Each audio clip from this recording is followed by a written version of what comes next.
Is prayer protecting your brain? I think this is a really interesting finding that genuinely surprised me.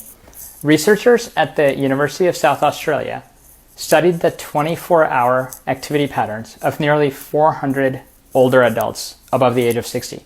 They tracked everything like exercise, screen time, passive activities, cognitive engagement, and they really wanted to know which specific behaviors were the most protective of brain health.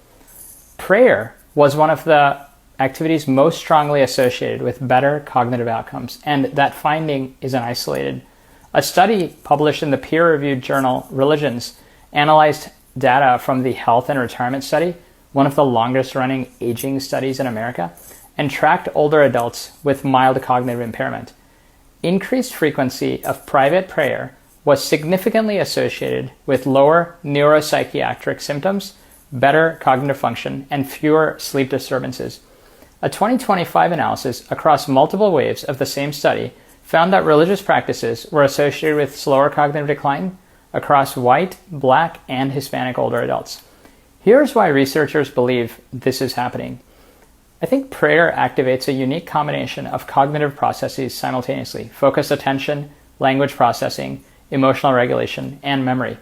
That multi-system activation is exactly what brain health researchers look for in protective activities. Prayer also addresses one of the most powerful risk factors for dementia that exists: loneliness. Loneliness independently increases dementia risk by over 30%.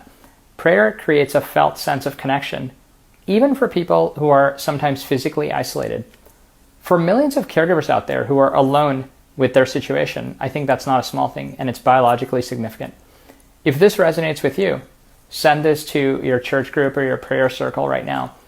I think the research belongs in faith communities, and it validates something that millions of people have lived quietly for decades and hundreds of years. Follow along, and I think there's more research like this coming every week that sometimes mainstream news never covers.